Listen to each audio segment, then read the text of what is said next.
ज़्यादा प्रवीण फिर ढेर गमे जी, बहुत ज़्यादा। इंडिया भी गया, बाहर के होर मुल्कों भी गया, बड़ी इज्जत सी उन्हां दी। बस मैनू ये अफसोस रहा कि साडे पाकिस्तान ने उन्होंने कोई तमगा कारकरदगी या मलका काफ़ी का खिताब नहीं दिता। ये दसो ज़्यादा और काफियां दियां तर्जा आप ही बनाते सन? नहीं जी, सुनिया कादर फरीदी साहब एक गायक गुजरे ने, वो बनाते सन। अच्छा, ज़्यादा उन्होंने कलांट ते भी संगत होंदी सी। एक रिवाज सी उदों दूजियां साज़ां नाल कलारनट उत्ते गाने की संगत करन दा जी। वो मांडो खान साहब ने, मेरिया मासियां यही कहंदियां सन कि भा मांडो ने नाल कलारनट वजाई हुई। उदों शायद इहो ही रिवाज सी कलारनट ते संगत करन दा। हुण तो कई साज आ गए ने, उदों थोड़े ही साज होंदे सन। मांडो साहब का भी कोई शुरू तो ही वेला लगता है। हाँ जी, हुण तो वो भी बड़े बजुर्ग हो गए हैं। अच्छा, ये दसो भी ज़्यादा उन्हों का डील डॉल किवें दा सी ते नक नक्शा? वो जी दरम्याने कद दे सी, अखां बहुत खूबसूरत सन, नक मिड्डा जिहा सी, होंठ भी बहुत खूबसूरत सन, दंद बहुत प्यारे सन, हथ पैर निक्के निक्के, बहुत ही सोहने। जदों भी कपड़ा लैन जाना उन्हें इहो ही कहना, मेरे वास्ते सफेद कलर का लियाई। खुसा बड़े शौक नाल पाते सन, मुल्तानी खुसा। कपड़े लैन कौन जाता सी जी? मेरिया मासियां ही जांदियां सन, बीबी आप नहीं सन जाते। नहीं जी, कपड़ा सुनिया सूती पाउंदे सन। हाँ जी, काटन के कपड़े पसंद सन, जरक बरक बिल्कुल पसंद नहीं सी। जे कपड़े जरक बरक पाने तो सफेद रंग सलवार कमीज पाते, सफेद कोट पाते, या हल्का फरोजी रंग, कासनी रंग, जामनू रंग भी बहुत पसंद सन। ये रंग कदी कदी पाते सन। कपड़ियां कहना कि जे मैनू लिया के देना है तो वो रंग लिया के देना है। जेवर का भी शौक सन, ज्वैलरी का शौक नहीं सी। कपड़े भी सूफियाना जिहे होंदे सन, ना ही उन्होंने सी कि मैं जरक बरक कपड़े पावां। दरवेशी तबीयत सी। मैं तो लोगों कोलों ये भी सुनिया कि मेरी अम्मी ने जिन्हों जिन्हों दुआ दी है पूरी हुई। झूठ कदी नहीं सन बोलते। तुहानूं पता है कि गाना ऐसी इबादत है जिहदे च झूठ चल ही नहीं सकता। घर विच सुभाव वर्तारा किवें दा सन? घर विच भी बिल्कुल सादा जी तबीयत सी उन्हां दी। गड्डी खुद चलाते सन, ड्राइविंग बहुत अच्छी करते सन। हुक्के का बहुत शौक सी। जदों भी जाना किधरे पहले हुक्का तैयार करके पी के जाना। खामोश रहंदे सन, ज्यादा नहीं सी बोलते। नावल वगैरह पढ़ते रहंदे सी, किताबां पढ़न का शौक सी। लोकी आंदे जांदे ते बड़े होने ने मिलन वास्ते, वेखण वास्ते। हाँ जी, लेकिन वो ज्यादा खामोश ही रहंदे, अपने अंदर ही नहीं। बंदा मगन रहिंदा जिवें किसी की परवाह नहीं सी करते, भावें अमीर आ गया या गरीब। सगों गरीबां नूं ज्यादा वैलकम करना। किसी ने कह भी देना, बीबी नाम मौला सानू कुछ सुनाओ, तो फटाफट उन्होंने फड़ के वाजा ऐसा गाना बे कमाल है कि हैरान रह जाना कि बे गरीब बंदे का दिल खुश कर रहा है। किसी ने कह भी देना, बीबी नाम मौला सानू कुछ सुनाओ, तो फटाफट उन्होंने फड़ के वाजा ऐसा गाना भी कमाल है कि हैरान रह जाना भी गरीब बंदे का दिल खुश कर रहा है। हुण पता लगता है कि दिल तो एक ऐसी चीज़ है कि इहदे विच हुण पता लगता है कि दिल तो एक ऐसी चीज़ है कि इहदे विचों बेलौस दुआवां निकलदियां ने किसी वास्ते। गुड्डियां उडावन ते ड्राइविंग करन तो अड की शौक सन बीबी ज़ाहरा परवीन होरां नूं? उन्हां नूं अंग्रेजी फिल्मां वेखण दा भी बड़ा शौक सी। 3 ਸ਼ੋ ਉਹਨਾਂ ਨੇ ਈਦ ਤੇ बुक करवाए होने। 3 शो उन्होंने ईद ते बुक करवाए होने। उन्होंने ना कपड़ा दिओ ना रोटी दिओ, बस फिल्म ते लै चलो। ये शौक मैं सुनिया खान साहब आशिक अली खान भी बड़ा सी। अच्छा, खान पीन का भी तो शौक हुंदा बादे बंदियां नूं। नहीं, खान का शौक बिल्कुल नहीं सी। सादा जिहा जो कुछ भी आ गया खा लेता। भैणां भरावां नाल वरतारा किवें दा सी। भैणां भरावां विचों छोटे सन, उन्हां कहना सानू तो ज़्यादा वर्गी कोई भी नहीं। कदी उन्होंने पूछा ही नहीं कि बीबी मेरा जेवर मेरा कपड़ा लत्ता किधर रखे जी। नहीं, कुछ नहीं, बस खामोश तबा जो भी भैणां ने देना कि ज़्यादा ए पाल है, ए खाल है, हुण चलना है, इस तरह ही उन्होंने करना। शायद तुसी किन्ने भैण भरा हो? मैं बिल्कुल कली कली हाँ। कहते सी मैं अपनी शायदा का कोई शरीक नहीं जमना। तुहानू गाने का शौक आप होया या अम्मी ने इस पासे लाया? उन्हों का तो जोर सी मैं पढ़ा, मैनू शौक पै गया। घर च हर वेले महफिल लगी रहिंदी सी। खान साहब लोग आए रहिंदे सन। खान साहब उमैद अली खान, अमानत अली खान, फतेह अली खान आंदे सी साडे घर। खान साहब अख्तर अली खान आना जाना, खान साहब अख्तर अली खान आना जाना।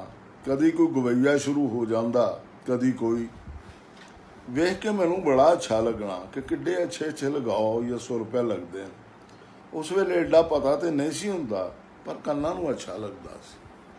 फिर मैनू भी शौक हो गया कि थोड़ा बहुत गावां। उस वेले मैं स्कूल जाती सा, 6-7 साल दी। मैं क्या मैं भी गाना सीखना क्लासिकल। कुछ चीज़ां मैं अम्मी को सीखनियां शुरू कीतियां। मैट्रिक के बाद अम्मी ने बकायदा खान साहब अख्तर हुसैन खान को गंढा बनवाया। वैसे गंढा मैनू खान साहब ने नहीं, उन्होंने बेटे उस्ताद फतेह अली खान ने बन्निया। क्यों? अम्मी ने मैनू खान साहब का शागिर्द करवाया सी, पर वो फौत हो गए। फिर मेरी अम्मी भी फौत हो गए, तो मैं सोचा उस्ताद फतेह अली खान की शागिर्द हो जा। तुहाडे अम्मी तुहानू चंगा गाण लई किहड़ियां गल्लां दी पक्की करदे हुंदे सन? पता की गल है, बचपन तो ही मैनू गाने का शौक पै गया। लेकिन मैं कोई बहुत सुर च नहीं सी।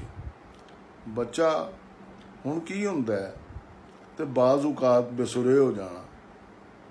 तो मेरी खाला ने बड़ा टोकना ते कहना की गल है बेसुरी हुंदी पई? ते मेरी माँ ने कहना भी ना टोको, इंशाअल्लाह बड़ा नाम होएगा इसदा, ठीक हो जाएगी। ज़्यादा होरां तुहानू दस्सिया तो होना ही है कुछ ना कुछ।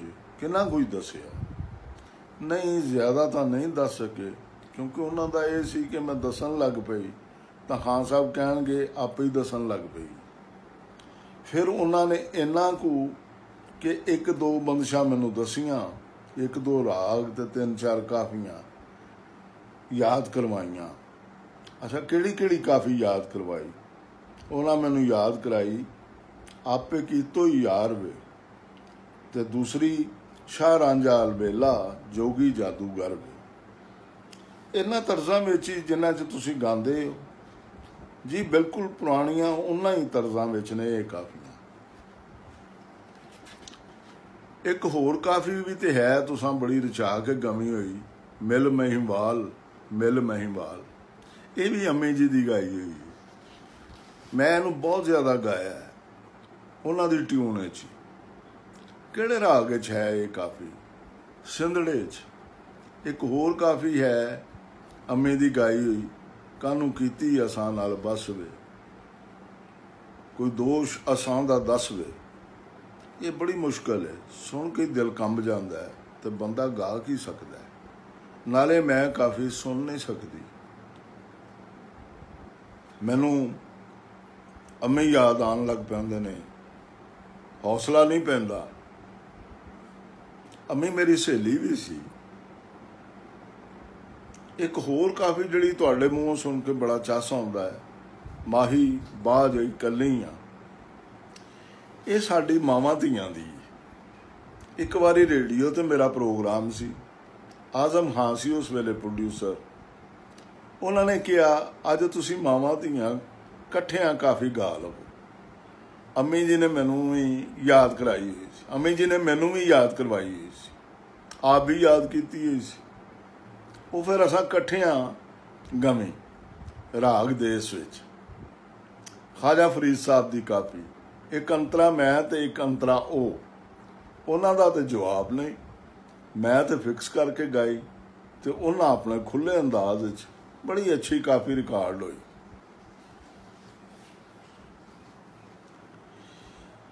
अपने नाल अम्मी दियां गल्लां सुनाओ। अम्मी दा ते जवाब नहीं, अपने नाल अम्मी दियां गल्लां सुनाओ, अम्मी दा ते जवाब नहीं। हुंदा है कि बच्चे नूं मारना कुटना गाल कढ़ देनी, नहीं कदी नहीं। बस कन्नों फड़ के कहना क्यों नहीं तेनू समझ आती। मैं कहना अम्मी कन्न ते छड्डो, उन्होंने कहना नहीं ऐ सुर सही ला। कल्ली सां, लाडली बड़ी सी। अम्मी ने मेरी हर गल मननी, बहुत प्यार देना। यही कहंदे सी मेरिया मासियां नूं, इनू ना रोको, शायद बड़ा अच्छा गाए। कदी बेसुरा जू गाना मैं कहना जदों तक शायद है मेरी, उदों तक मेरा ना रहेगा। उदों गल नहीं सी समझ आउंदी, हुण आके समझ आउंदी।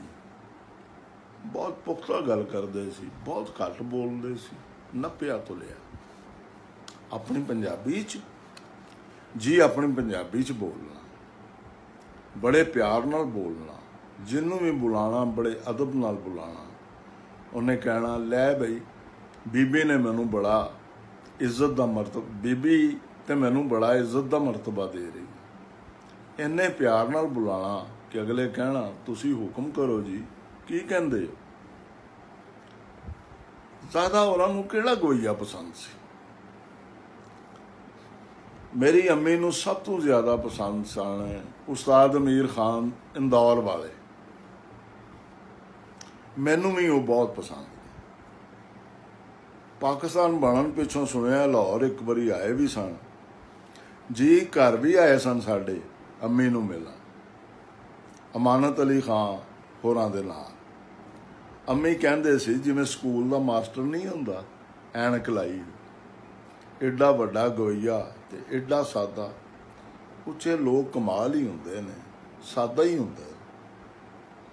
अच्छा शायदा तुहाडी बड़ी मेहरबानी, तुसां सानूं वेला दिता ते अपने वेले दी एडी वड्डी कलाकार बीबी यानी अपनी अम्मी ज़्यादा प्रवीण होरां बारे एडी भरवीं जानकारी दी। जिउंदे रहो, तुहाडा भी शुक्रिया जी।